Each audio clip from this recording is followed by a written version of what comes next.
Well, good morning. Happy Mother's Day. Welcome everybody here. In our last study, we've been doing our Revelation study. We've been looking at the 7 churches before we get into our chapter study. And so far, we've covered. This will be our 6th church and city that we've studied, Philadelphia. Now, the last one that we studied was Sardis. And when I ended that class, we had to cut it a little short because I ran out of time. And I made the comment that I had more to go. And when I went back and looked at my notes, what I didn't realize is those last three verses in that text to the church in Sardis, we actually talked about in the sermon that morning. Because it was about, you remember, Jesus, of course, was telling the people to wake up, right?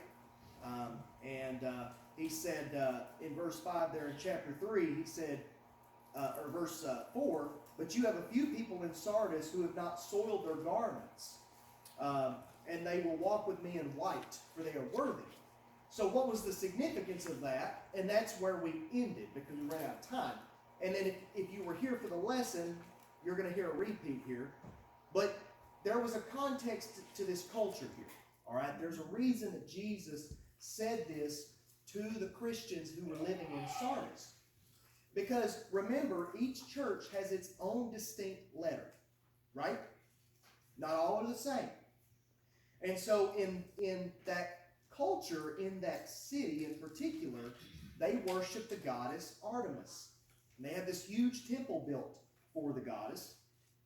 And what they would do is they would meet in the city center, and they would be dressed in their beautiful, white, clean robes, and they would parade their way to the temple of Artemis. And when they got there, by that time, most of them were already drunk enough, because that's what they would do on their way. They would drink and drink and drink, as much wine as you can imagine. And there was a reason for that, because when they got to the temple grounds, the priest would come out, and he would initiate, on March the 24th of every year, the castration ceremony. And this was a way of showing dedication to the goddess Artemis, the ultimate sacrifice, right?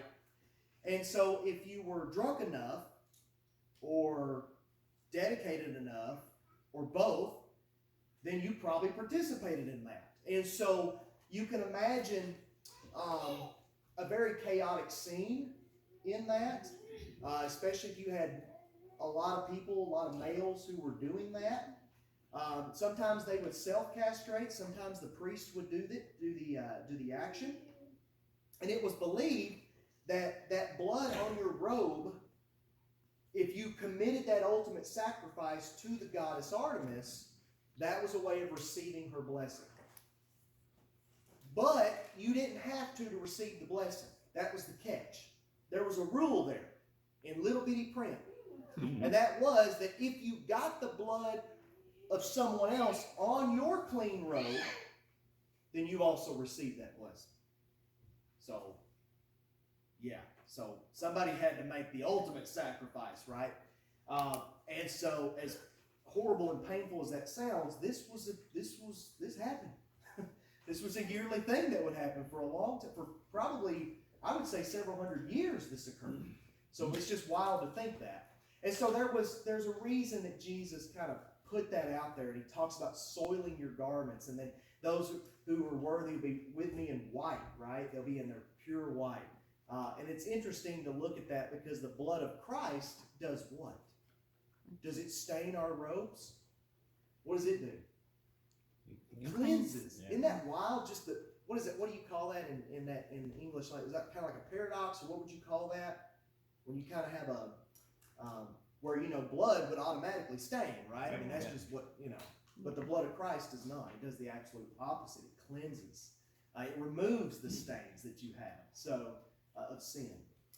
So, and that was where we were going to end. So, and then we talked about the erasing their name from the book of life. We talked about how many of the Jewish synagogues, which is where many of the Christians would meet in the early days of the spread of Christianity, they were safe there, right? because the Jews were exempt from a lot of things from the Roman Empire. Well, eventually, as the preaching of Christ became more and more advanced and more out there and more proclaimed, guess what started happening to the Christians who were meeting in a lot of these synagogues? They got the boot. They got kicked out, expelled, so to speak, excommunicated, however you want to call the word. And basically, these synagogues would have a book of record that would have those who attended that synagogue, much like we have a record book right there in the back on that podium back there that tells all the members here, right? Everyone associated with the Leonard Church of Christ here. And it would be like if I went back there and started ripping pages out or striking names out of the book. That's what they were doing to these Christians. And so it is interesting that Jesus makes it very clear that your name will not be erased out of the book of life, his book. And so we talked about that also in the sermon. Now, this lesson I don't expect to be very long. Philadelphia has a very interesting history, I will say that. But there's not a lot left that you can find. I've got 2 pictures at the end of this presentation. I got one during it, but I've got 2 pictures at the end that shows what's left of a temple. They don't even know who it was dedicated to. And then one of what was left of a theater, which was like found in every Roman city.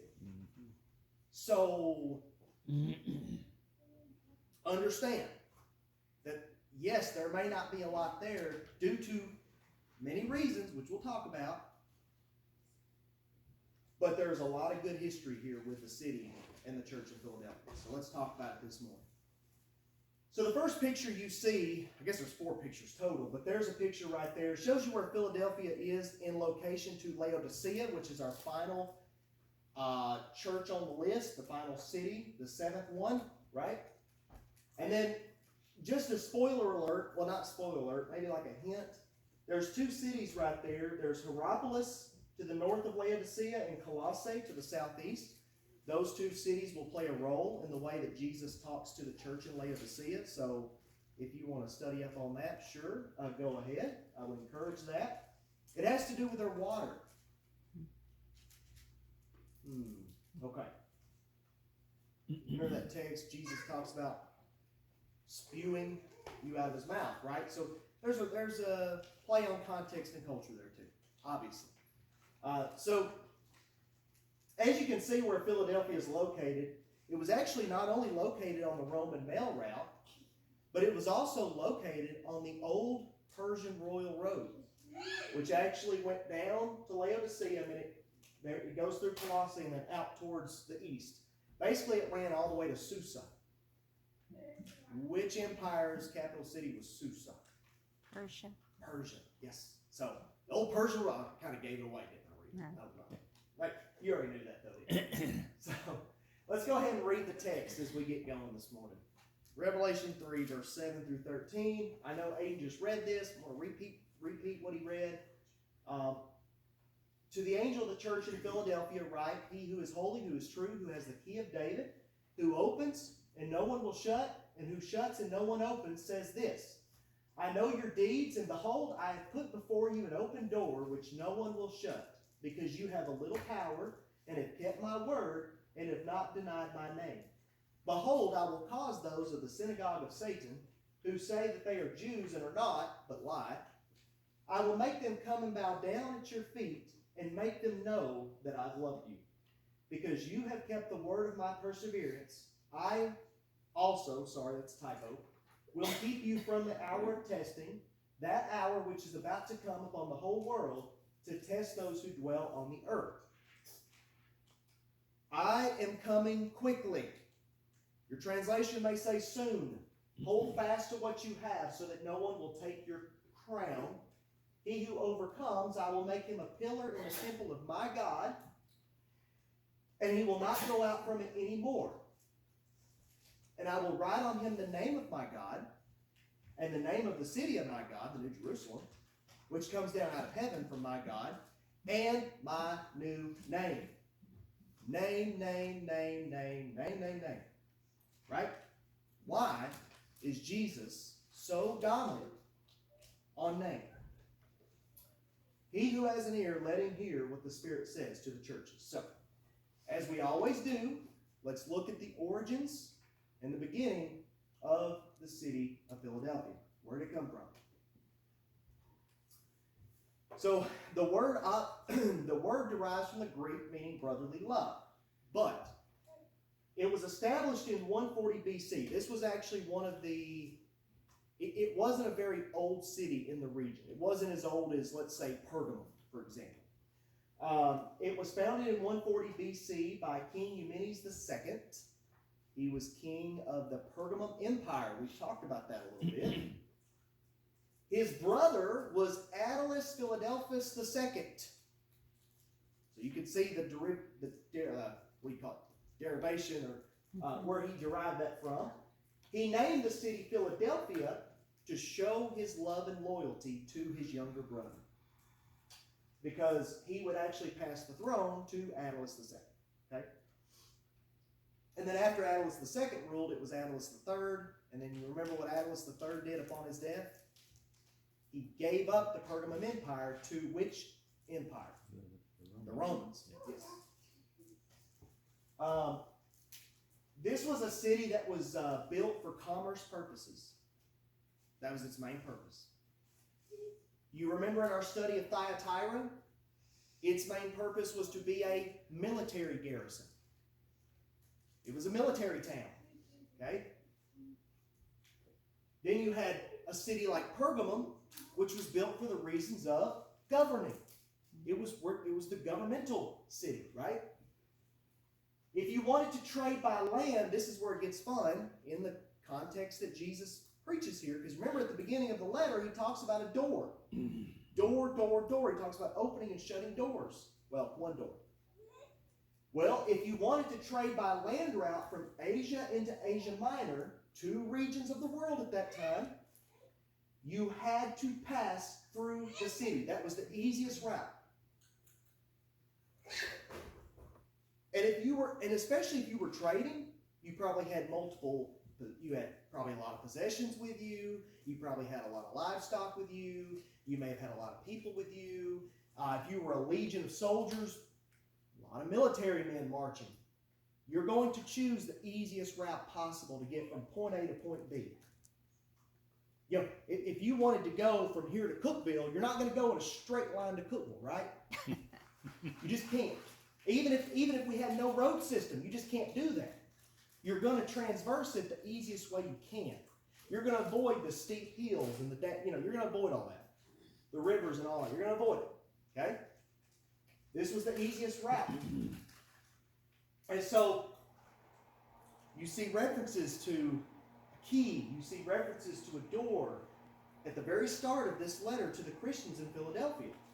And like I said, they were given the nickname.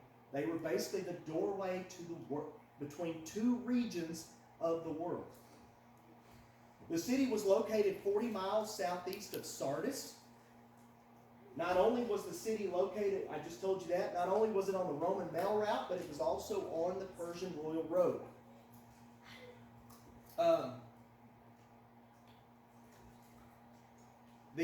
The state religion, as you can imagine, was paganism, was the Greco-Roman religion. Their patron god was Dionysus, or Bacchus in the Roman. He was the Greek god we've talked about. He pops up a lot in our studies, doesn't he? The Greek god of wine and theater was Dionysus. His image was found on coins excavated from the area. Their largest export was grapes and wine. They had some of the most beautiful vineyards in that region. And so it's appropriate that they chose Bacchus or Dionysus as their patron god. The city had record of many temples and palaces, but mostly all had been destroyed by the earthquakes throughout time. And one of the ruins that they found is what they believe to be remnants of a theater. And that's really all they've got. There's just not much left. And then, of course, modern civilization, you got people moving into these areas. You got people bulldozing a lot of these ruins out of the way. So most of what was there may not ever be found again. There's just not a lot there. You remember when we studied, for those of you who were here for that study or saw it, Thyatira? That was also one that we just didn't, there's just not a lot there anymore.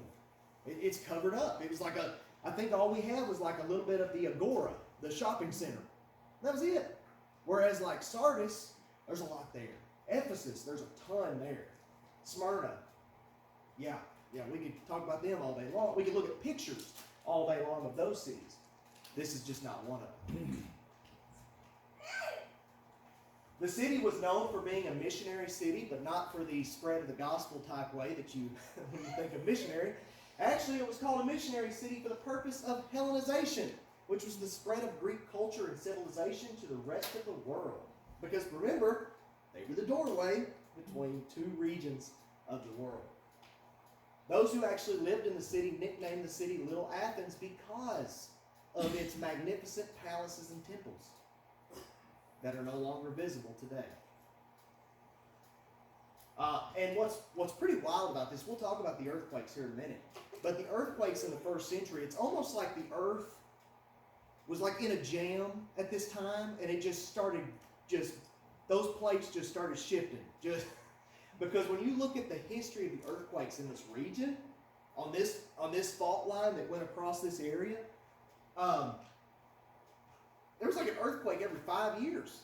And I mean, these were mostly big earthquakes. The two largest ones were in 17 and 60 AD. And the 17 AD one was really bad. Really, really bad.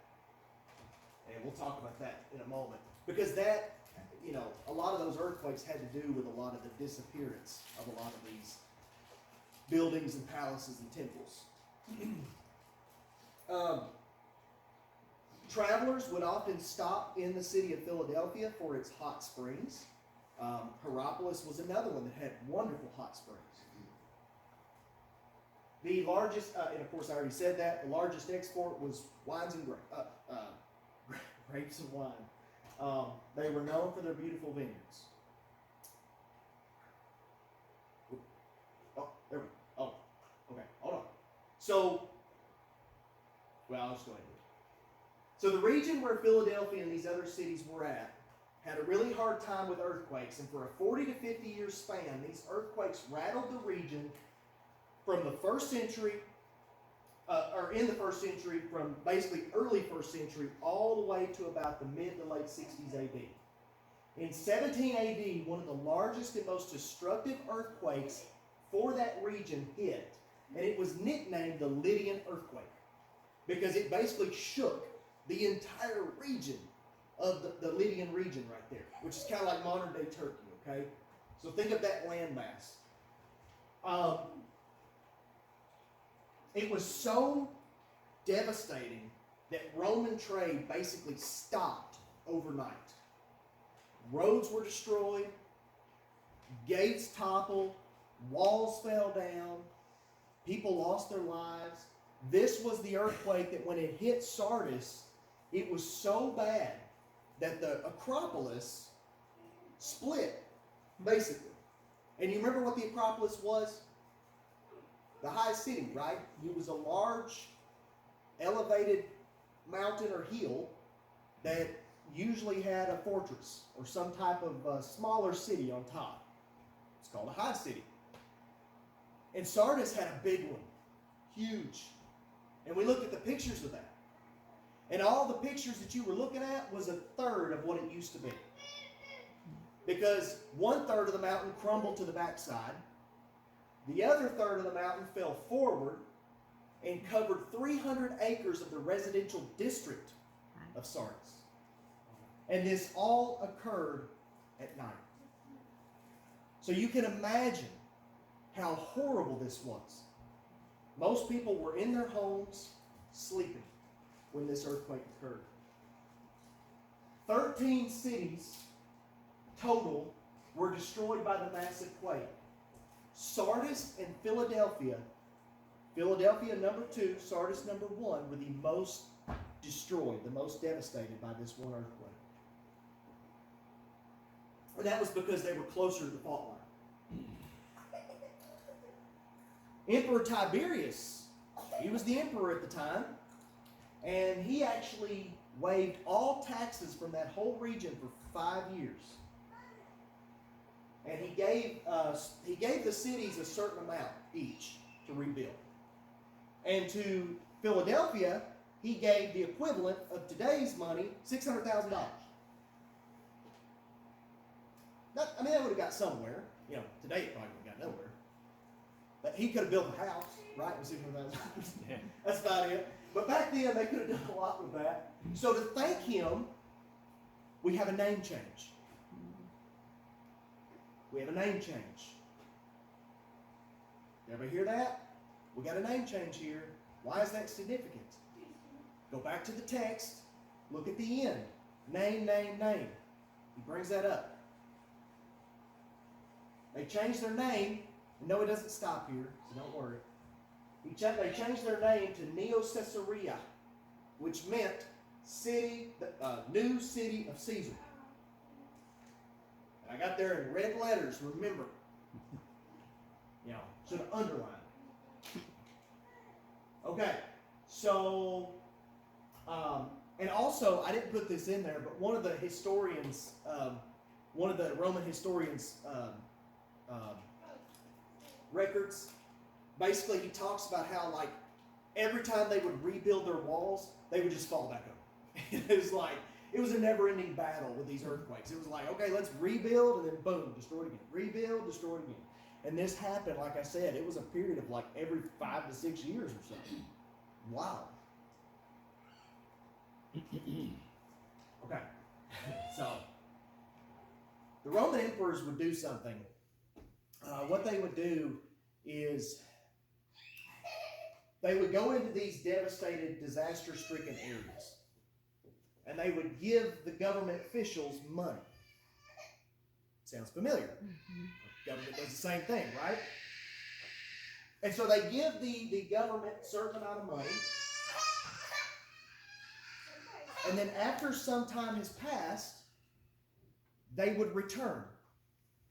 What was their purpose? They would return to see if the funds were used appropriately. We probably need a little more accountability on that, don't we? With our government. Anyway, so short. So he gives them $600,000. And he would allow a certain amount of time to pass, and then he would come back. And he would basically be like, let me see what you've done to the place. And so the officials would take him around. Well, we rebuilt this, we put this, we added defenses here, we added this, and all that. So if it was all to the liking of the emperor, great. If not, somebody was in trouble.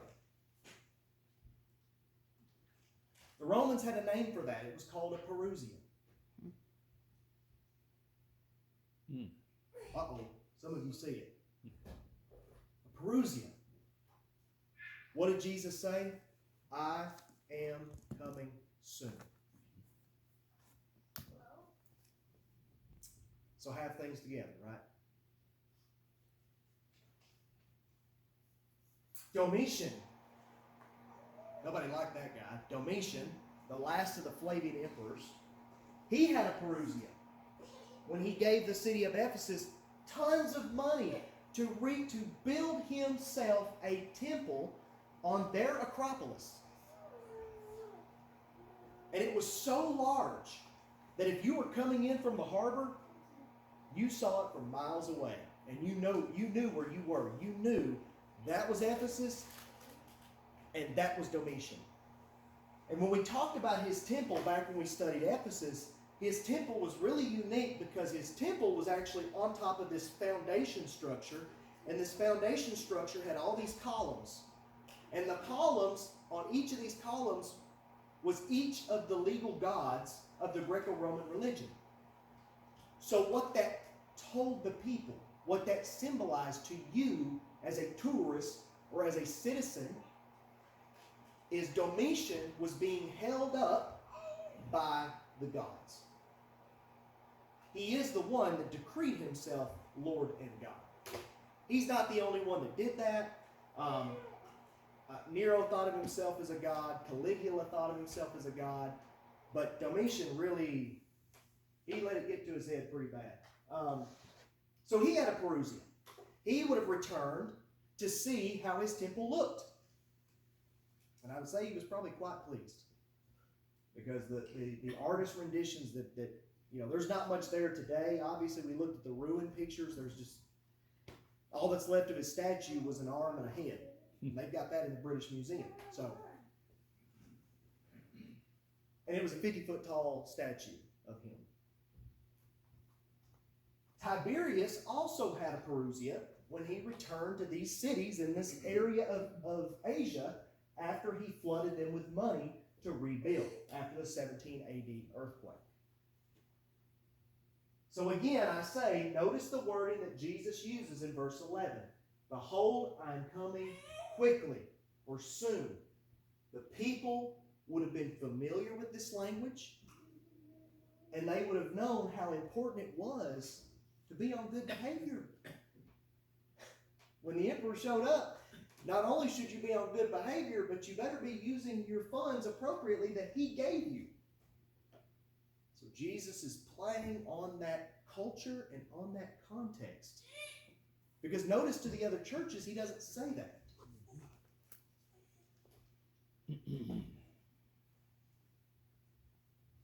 Okay, so like I said, we already talked about one name change. Philadelphia to what? New Caesar. City of New Caesar. Neo Caesarea, new city of the Caesar, right? That's not where it stops. The Flavians were one of the most unlikable dynasties of the Roman Empire. The people didn't like him, especially Domitian. He was so hated by the Roman, basically by everybody, that when he died, a lot of his statues, they were torn down. The people couldn't stand the guy. They couldn't stand him because he was unfair. He obviously demonstrated cruel punishment towards innocents. He taxed the people very highly. And he would often use money and resources wastefully.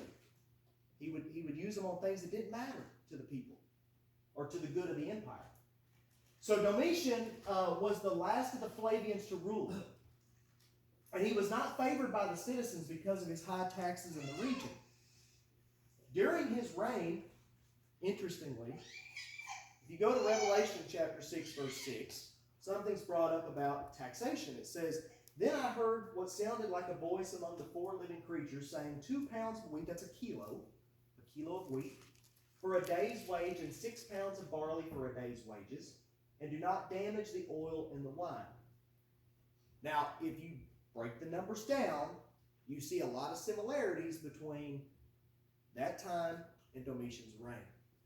And there was a reason why you couldn't buy a kilo of wheat. There's a reason that it took a day's wage. So from sun up to sundown, you were working for 2 pounds of wheat. A kilo of wheat. See where that gets you, right?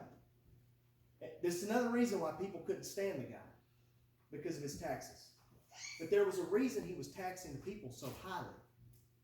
And that was because Rome, at this time, was experiencing one of the most severe grain shortages of their time.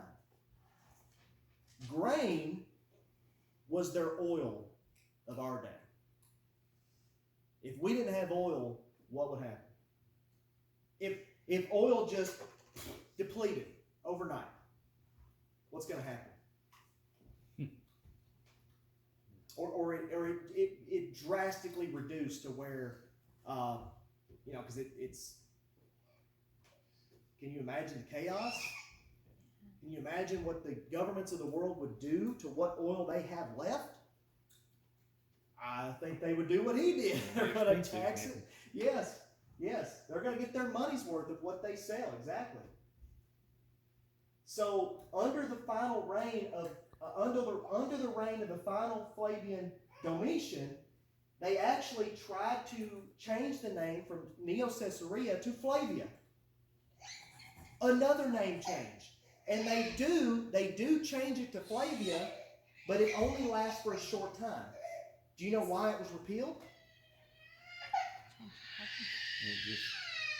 Because in 92 AD, Domitian ordered a decree to curb the grain shortage. And they were making deals with Egypt. They were trying to trade with anyone they could, even some people they weren't very friendly with. They didn't really want to go that route, but they were desperate. Domitian was desperate. So he makes it a law and decrees that the Philadelphians uproot 75% of their vineyards and replace them with grain fields. Now, if the grain was going to grow great, that's workable. But here's the problem. The farmers told, the vineyard owners told Domitian, told his government officials, this isn't going to work. Grain will not grow in this soil. It will not grow good. It's great for vineyards. It's fertile and lush for that purpose, but not for grain. And he didn't listen. And instead, he uprooted the 75% of the vineyards anyway. Can you imagine what that did to their economy? Wow. Because not only did he uproot 75% of their vineyards, but the grain he planted or had planted didn't produce hardly anything. It wasn't worth it. It wasn't worth the economic collapse that would happen to Philadelphia, that would take decades for these people to recover from, all because of a bad move on Domitian's part. And that was the last straw out of many straws that the people had for Domitian. Now you wonder why they couldn't stand the guy. It's stuff like this. He would do things like this that just didn't make sense to the people. He would go against the people's wishes. He would go against the best advice. And this was common in his reign. This is just one story out of 100 probably that you could find and come up with. But the citizens wanted no association with him or his dynasty either, the Flavians. Okay, so got a name change. We go from Philadelphia to Neo-Caesarea to Flavia, back to Philadelphia. Okay. And that's where it stopped. Okay, so well, there is, Philadelphia, as far as the ancient city, is pretty much gone. Now, the modern city of Al-Ashir is what surrounds it nowadays. But you see that name changed.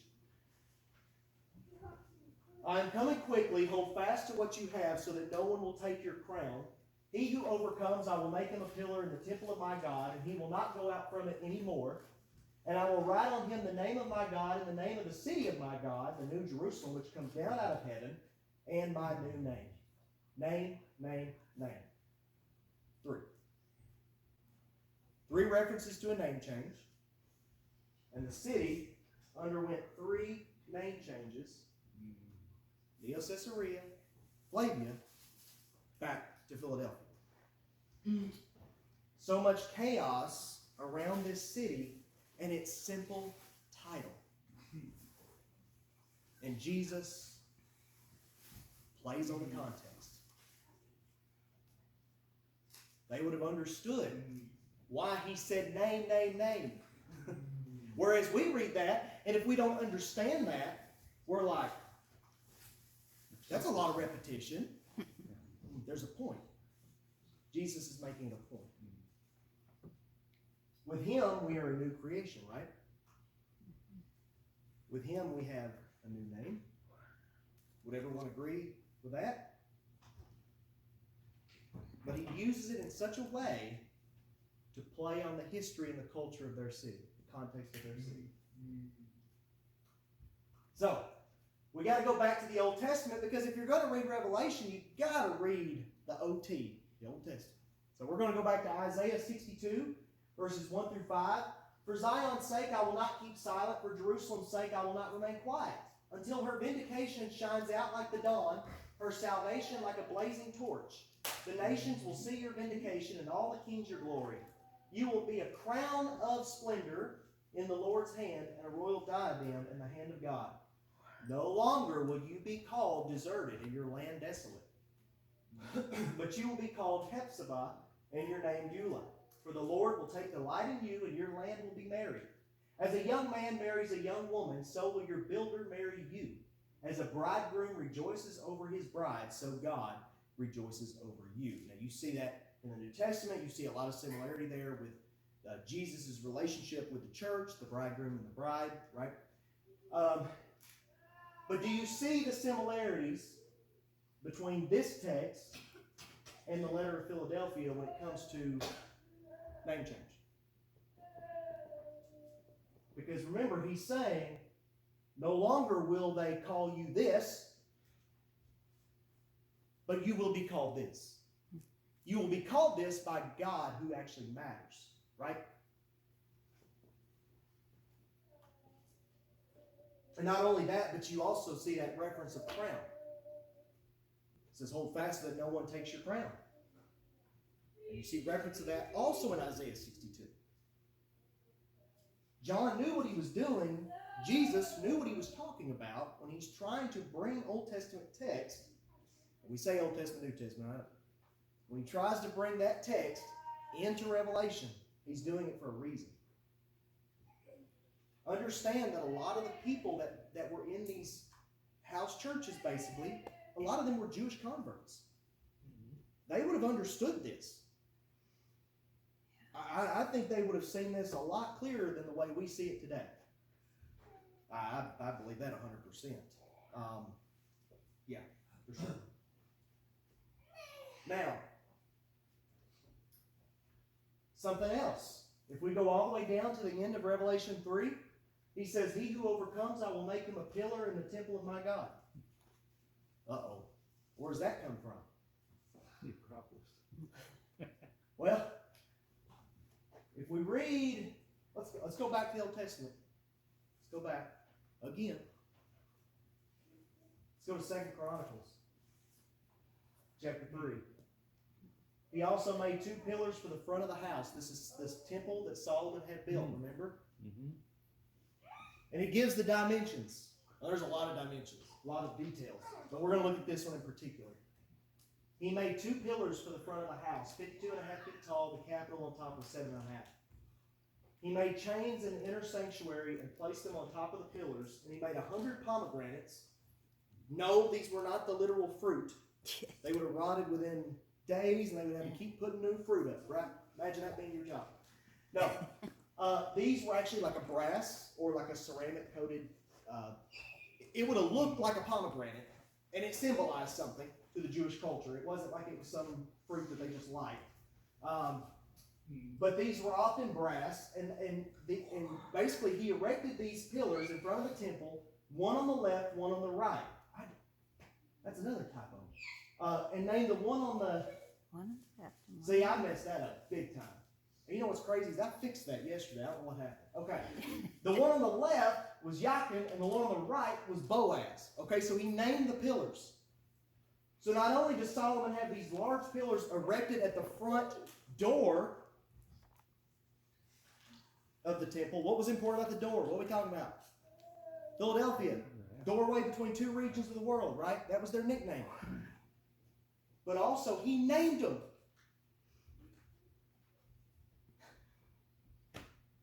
But do you see the context and the culture here? Do you see how Jesus is connecting these all together?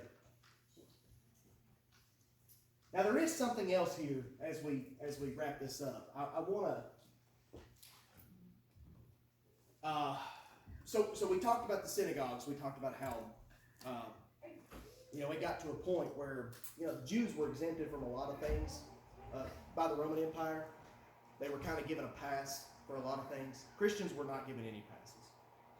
0. And outside the synagogue, you were very vulnerable. You had no protection from your community, per se. We'll just say that. So it says, he who is holy, who is true, who has the key of David. Could this be reference to that? Because he brings up again the synagogue of Satan. This is twice he's done this. And we've already looked into the history of that. And so is it possible that he's talking about this very situation that the Christians found themselves in? Being expelled from these synagogues. Or synagogue. The key of David phrase is what gets me on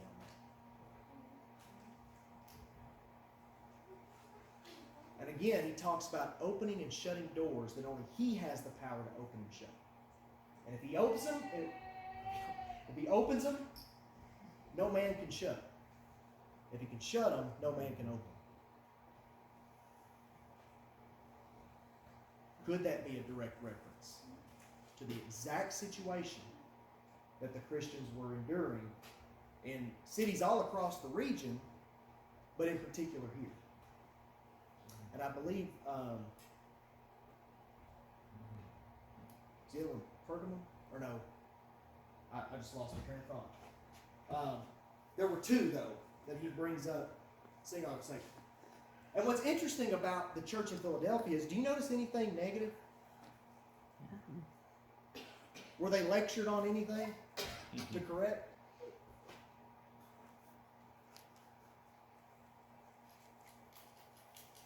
I don't see anything.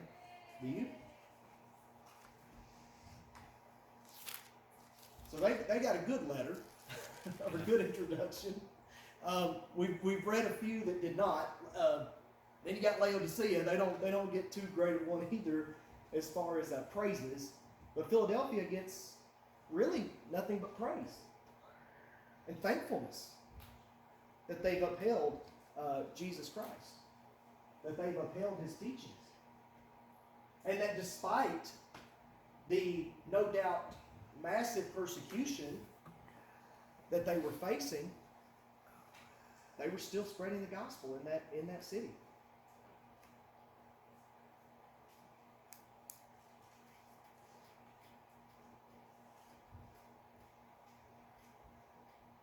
And of course, when we do when we start our chapter studies, we'll start digging into more of this. I know these classes about the church, about the location where these churches were located, it's very important, I believe, to get this context understood. Because, like I said, when you read that, and you read name, door, when you see those repeated words, it's like, what? Why did he spend so much time talking to these people about a doorway and about a name, changing their name? Why was that so important to them? Because it was important to their city. It was important to where they lived. They would have understood it that way. And every location that we've been to on the map so far, we've seen the same thing. And we talked about Pergamum. And what was it? Pergamum was the where Satan's throne dwelled, right? Yeah. Well, that was the Roman governmental province of that region. That was a place where the governor there was given basically, what was it? Basically a free pass to kill anyone with a sword that he wished. There was no due process. It was like Second Caesar. Us gladi was the Latin term. Yeah, the governor acted like Caesar in that city. He talks about the sword coming out of the mouth. That was, you had the temple of Athena, and they found that one with the sword coming out of her mouth. And of course, that also plays on the governor's role to be able to execute anyone he wished by the sword. So, yeah, there's a reason that the words that Jesus used, he used them. And sometimes they may not always make sense to our Western brains, But when we dig and we look into their culture and their context, we uncover a lot of gold. A lot. And we still will. We've got a lot more to go over, and you know, we've got one more city and church study. That was Laodicea, and then we'll be doing our chapter studies. So, does anybody have any thoughts on Philadelphia before we? This is the first time that I didn't have people waiting at the door, waiting for me to hush. So, does anybody have any thoughts or comments, questions as far as this study? All right. Oh, nothing? Okay. Thank you.